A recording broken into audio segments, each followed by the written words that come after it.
Hello, everyone. Thanks for joining this webinar today on improving product development through systems thinking and systems engineering. My name is Nathan Thomas. I'm Director of System Engineering at Base 2 Solutions. My system engineering experience is primarily in aerospace and defense. I've done a lot of work with large integrated systems of systems like avionics, engines, and fuel systems, but I've also worked at more of a component level with things like individual sensors for vehicles.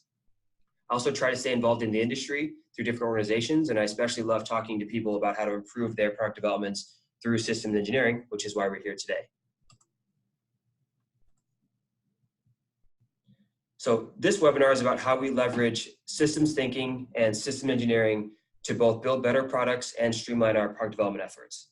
We'll start by talking about systems thinking, then talk about system engineering, and move on to the concept of emergence.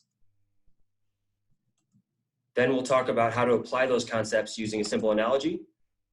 And finally, we'll look at two actual examples of what this can look like in practice. So let's start with a few definitions first. Systems thinking is a perspective that focuses not on individual parts, but on how those parts are related to each other in the context of the whole. I love this graphic. It provides a really great example of this concept. Michael Goodwin describes it very well in his book, The Systems Thinker. He says that systems thinking is a sensitivity to the circular nature of the world we live in, an awareness of the role of structure in creating the conditions we face, a recognition that there are powerful laws of systems operating that we are unaware of, and a realization that there are consequences to our actions that we are oblivious to. He adds that systems thinking expands the range of choices available for problem solving by broadening our thinking and helping us articulate problems in new and different ways. At the same time, its principles make us aware that there are no perfect solutions and that the choices we make will have an impact on other parts of the system. But if we can anticipate those impacts, we can minimize negative effects or even use them to our own advantage. And ultimately, this helps us make more informed choices. So systems engineering is an interdisciplinary approach and means to enable the realization of successful systems. It focuses on defining customer needs and required functionality early in the development lifecycle, documenting requirements, then proceeding with design, synthesis, and system validation while considering the complete problem. As a discipline, system engineering provides the processes, activities, tools, and techniques to make product development successful. And all of these things and its foundational principles can be applied to any development methodology, from waterfall to agile and everywhere in between. So systems thinking and system engineering are actually very closely related. The International Council on System Engineering says that system engineering is actually based on systems thinking. Here's their quote. So what this means is that when we consider both the systems that we create and the efforts that we take to develop them, we cannot focus on individual parts in a vacuum. We must focus on the relationships between them and on the primacy of the whole. So when we talk about systems, and especially systems of systems, there's another really important concept, and that's the concept of emergence. Emergence is the principle that entities exhibit properties that are meaningful only when attributed to the whole.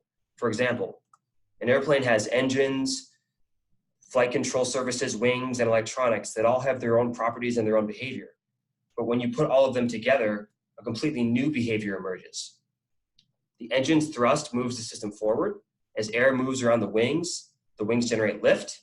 That lift is influenced by the motion of the control surfaces, and that choreography is influenced through the flight control electronics.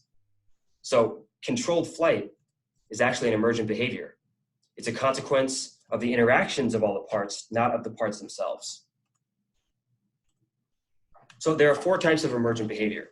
First, there's emergent behavior that we want, that we're able to predict in a way that lets us actually obtain it. So controlled flight would be one of these examples. Then there's emergent behavior that we don't want, but we're able to predict in a way that lets us prevent it from occurring. These are some of the bad things that could happen during flight that we designed to avoid. And then there's unexpected emergent behavior. This is the type that really causes problems for products and product developments. So some emergent behavior is unexpected and there's no way that we could predict it no matter what we do. It's just a reality that we have to face and we have to address it as it comes. However, there is other unexpected emergent behavior that we very well could have predicted if we were operating with a more complete data set or had a better understanding of certain relationships. And this last category occurs very frequently in the systems that we build and in our development efforts. So this is the type that we'll consider today.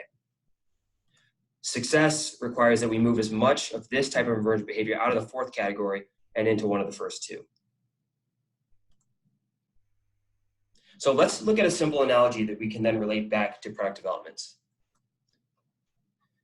Let's say that we have an engineering problem that requires us, for whatever reason, to accelerate a ball to exactly 2 meters per second by a certain point. The team has selected a concept to meet this need, and it's pretty simple. Place a ball on a ramp and let go. So there are two ways that we can solve this problem. The first is to focus on individual parts. Break the solution into parts, assign a team to work each, design, build, put them together, try to see what happens. The second approach is to focus on the relationships between the parts in the context of the whole. Understand foundational concepts that define the problem and solution space, consider how the variables are related, and then leverage that knowledge to work smarter. So let's look at that first method, where we focus on the individual parts. Let's say that team 1 is responsible for the ramp, while team 2 is responsible for the ball. They each go off and they do their own analysis and design, they procure materials, they build their prototypes, and everything else that it takes to develop their parts of the system. Then at some point later on, a third team integrates the two pieces together and performs a test. And they learn that while the ball does indeed roll down the ramp, the system doesn't behave exactly as it needs to. The speed is wrong, which means they have to go back and do another development iteration. And this time they get closer, but they still don't meet the requirement. So they make some more modifications, they update the design, they rebuild, they retest, and this time they finally get there. The problem with this method is that in real product developments, this rework becomes very, very expensive. Now, this is a bit of an oversimplification, but this is, whether consciously or unconsciously, this is the very approach that many organizations take for their product developments. So let's think about whether this approach sounds familiar. Break the problem into parts, assign a team to work each part of the system, have that team work largely on their own, many times without adequate communication or coordination across their silos, and then measure each team's performance and progress based primarily on their own ability to deliver their one specific part and all the documentation and analysis comes with it.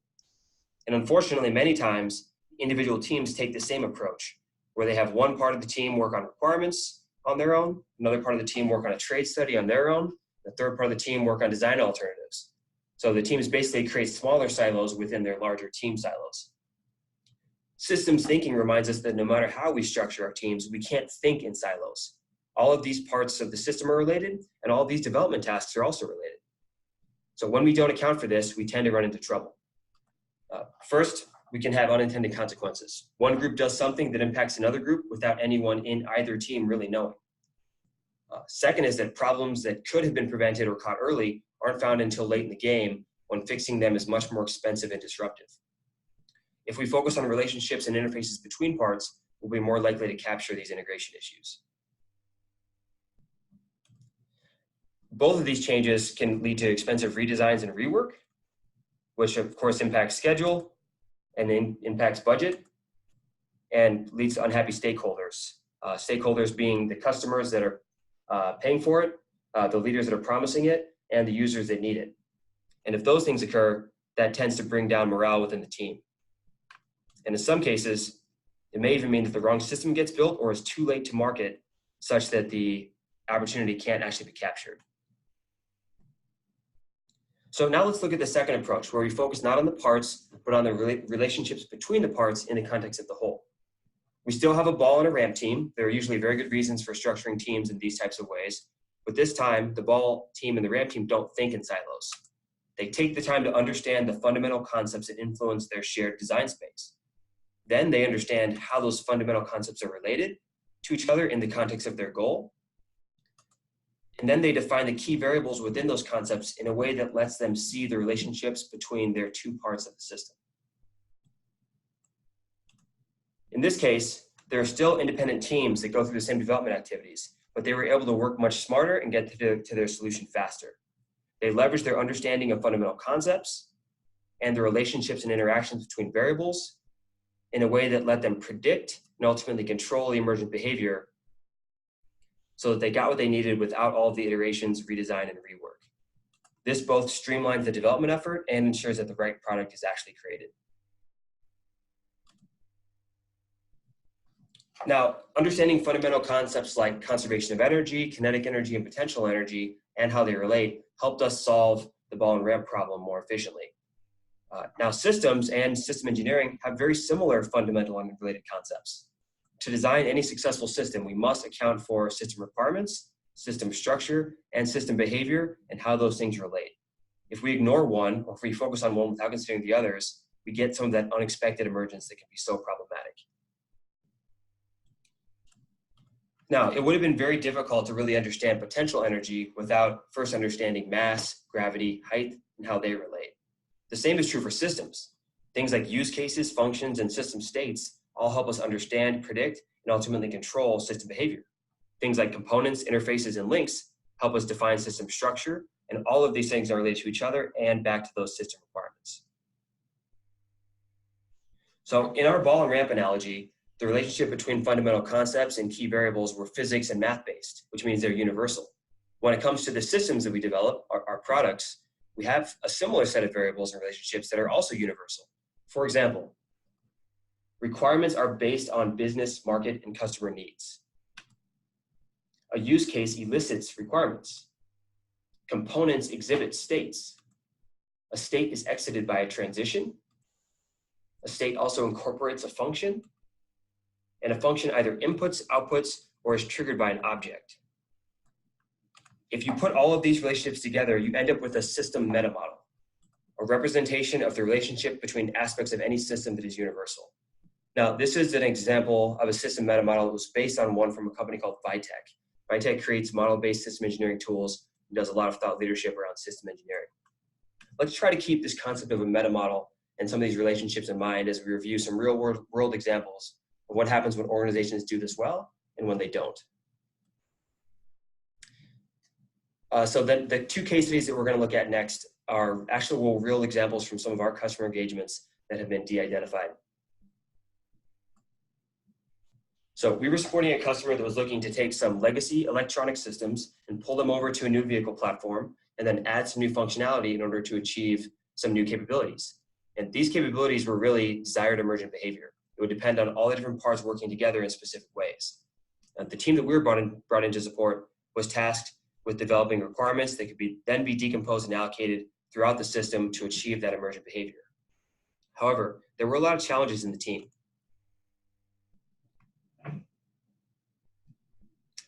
First, these new capabilities were things that the customer had never done before.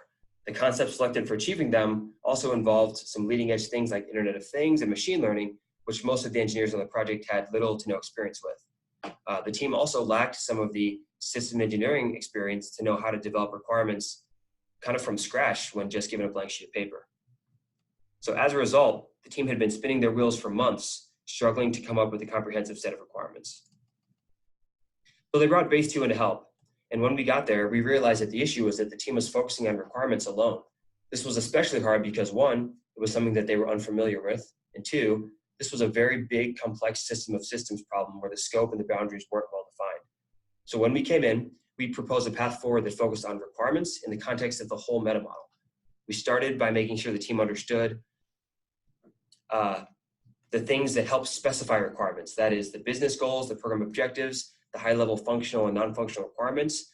And then we asked about use cases, which help us elicit requirements. And we learned that none had been created to date. Now, developing use cases was hard because there wasn't a consistent understanding about how the system would be used in its intended environment.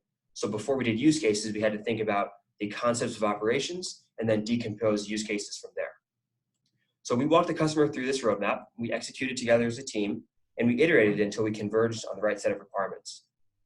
Not only did the team develop the requirements that were needed, but all of these other activities gave them a better understanding of both the problem and the solution space, and ultimately set them up for more success as they move forward through development. Now, in this example, systems thinking reminds us that requirements have to be considered in relation to other development activities. By keeping that perspective, we were able to use the system engineering processes, activities, tools, and techniques to move through the development process with the right level of discipline, but also very, very efficiently. So this next example is less about the system itself and more about the organization and the development effort. This customer is trying to implement models-based system engineering on a very large-scale new development project.